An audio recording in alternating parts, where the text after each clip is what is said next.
Hello guys, আমি রাফি আর আপনারা দেখছেন রাফিজ ইংলিশ।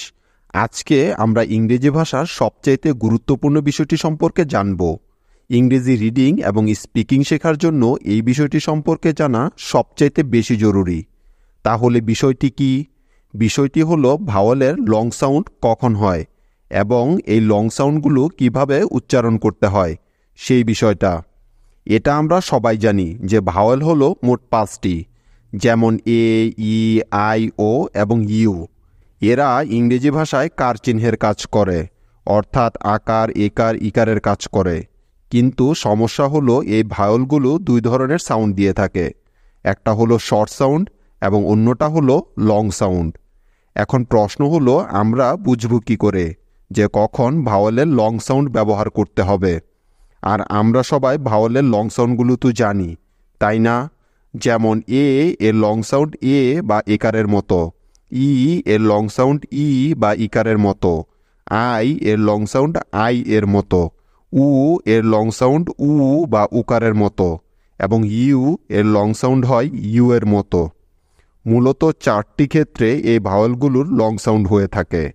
এখন আমরা এই 4টি বিষয় সম্পর্কে উদাহরণের মাধ্যমে শিখব, ঠিক আছে? আমরা সবাই তো ইতিমধ্যেই জেনে গেছি যে মোট 4টি কারণে ভাওয়েলের লং সাউন্ড হয়ে থাকে। সেই 4টির মধ্যে 2টি নিয়ম আমরা গত ক্লাসে শিখেছি। কেউ মিস করে থাকলে প্লেলিস্ট থেকে দেখে নিও।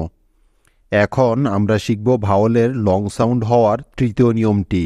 নিয়মটি হলো যখন দুটি ভাওয়েল একসাথে বসে মাত্র একটি সাউন্ড তৈরি করে তখন সেই ভাওয়েল সাউন্ডটি লং হয়।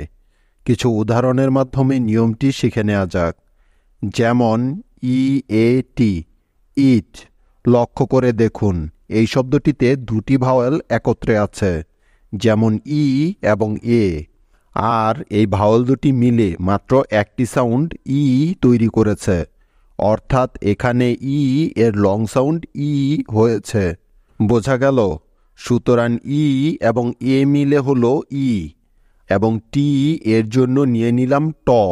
সুতরাং ই যুগ ট মিলে হয়ে যাবে ইট। ইট অর্থ খাওয়া। মনে থাকবে তো? আরও কিছু উদাহরণ দেখে নেওয়া যাক। যেমন M A I L, mail.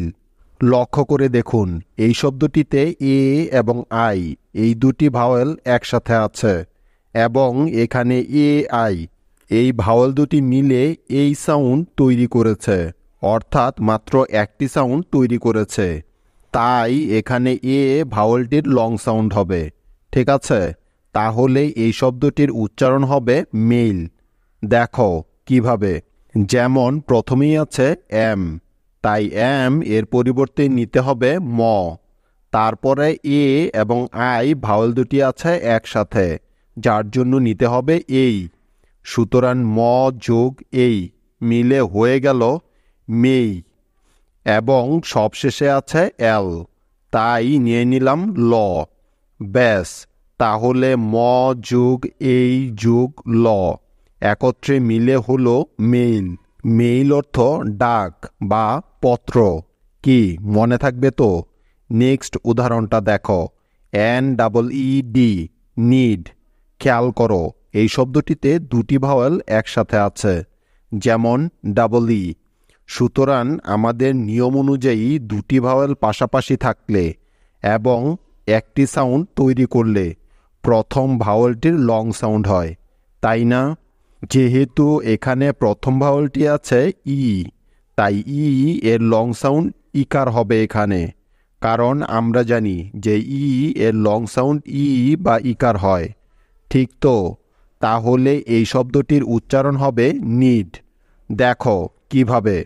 যেমন এই শব্দটির প্রথমেই আছে এন, তাই এন এর পরিবর্তে নিয়ে নিলাম ন।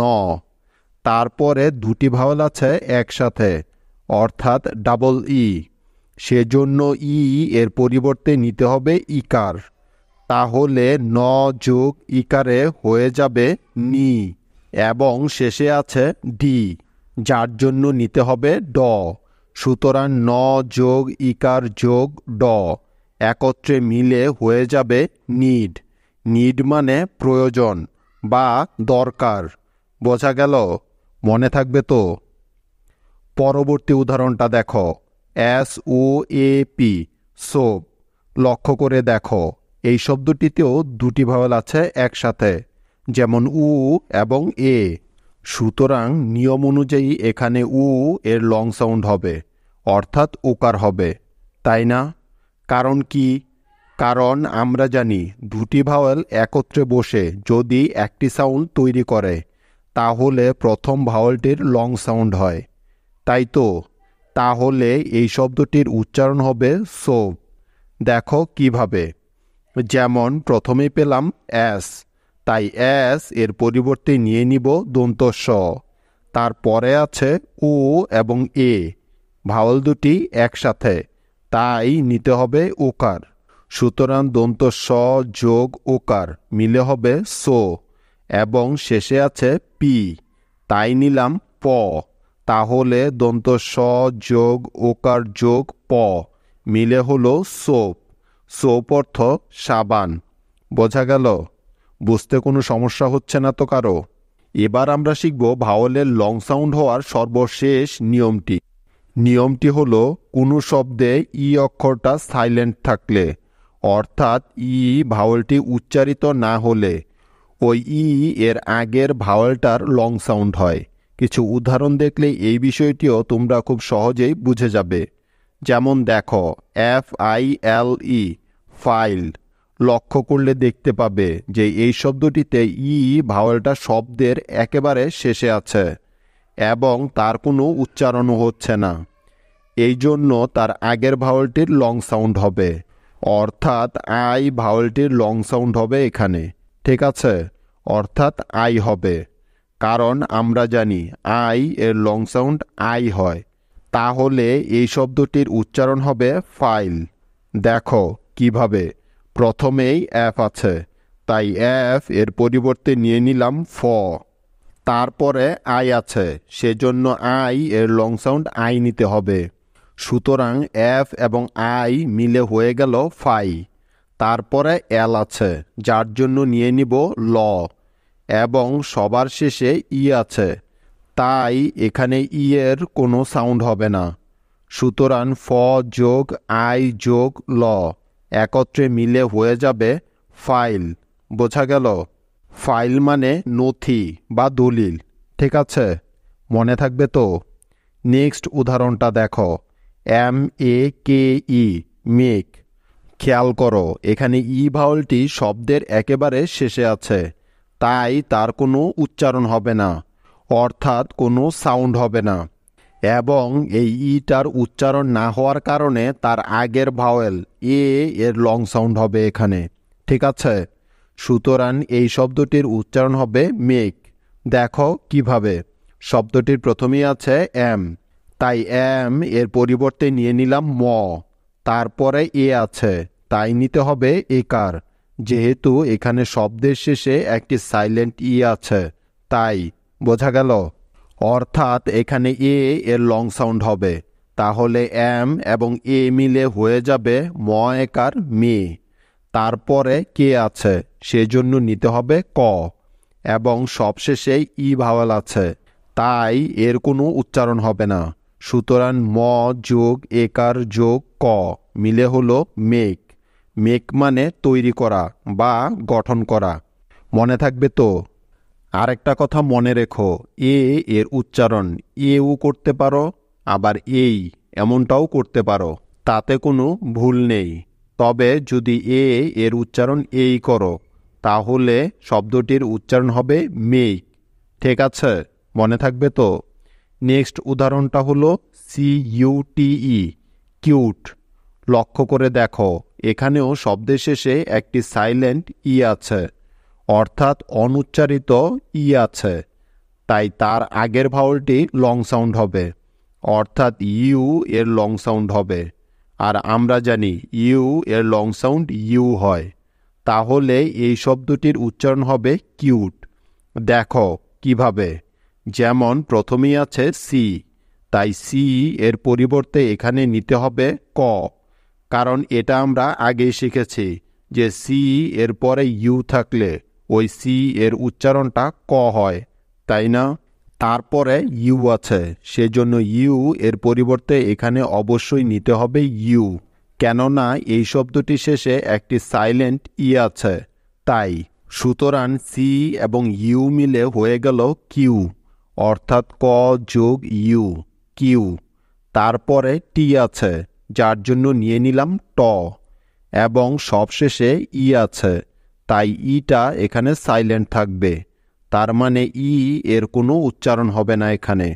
তাহলে ক যোগ ইউ যোগ ট মিলে হলো কিউট। কিউট মানে আকর্ষণীয় বা বুদ্ধিমান। বোঝা গেল? নেক্সট উদাহরণটা দেখো, HOPE, হোপ। এখানে দেখো এই শব্দটির উচ্চারণটা কেন এমন হলো। যেমন দেখো, এই শব্দটির প্রথমেই আছে এইচ, তাই এইচ এর পরিবর্তে নিতে হবে হ, তারপরে ও আছে, তাই নিতে হবে ওকার। যেহেতু এই শব্দটির শেষেও একটি সাইলেন্ট ই আছে তাই, কারণ আমরা ইতিমধ্যেই শিখেছি যে শব্দের শেষে সাইলেন্ট ই থাকলে তার আগের ভাওয়েলটির লং সাউন্ড হয়, আর এখানে আগের ভাওয়েলটি হলো উ, আর আমরা জানি যে উ এর লং সাউন্ড উকার হয়। সুতরাং হ যোগ ওকার মিলে হলো হো। তারপরে পি আছে, সেজন্য নিলাম প, এবং সবার শেষে ই আছে, তাই ই এর কোনো সাউন্ড হবে না এখানে। তাহলে হ যোগ ওকার যোগ প মিলে হলো হোপ। হোপ অর্থ আশা বা কামনা। আশা করি তোমরা সবাই এই নিয়মটি এখন খুব ভালো করেই বুঝতে পেরেছ। কেউ না বুঝতে পারলে আমাকে অবশ্যই জানাবে, কেমন? এখন তোমাদের হোমওয়ার্ক দেওয়ার পালা। তোমাদের আজকের প্রথম হোমওয়ার্কটি হলো LOAD, তোমাদের দ্বিতীয় হোমওয়ার্কটি হলো MEAT, এবং তৃতীয় হোমওয়ার্কটি হলো NOTE, এবং সর্বশেষ হোমওয়ার্কটি হলো PIPE। এখন তোমাদের কাজ হলো আজকের শেখানো নিয়ম দুটি ব্যবহার করে উপরের শব্দগুলোর বাংলা উচ্চারণগুলো লিখে আমাকে দেখানো। আমি দেখব যে তোমরা কে কে বুঝতে পেরেছ। এই নিয়ম চারটি ভালো করে শিখে নিতে পারলে তোমাদের আর ইংরেজি রিডিং পড়তে কোনো সমস্যাই হবে না।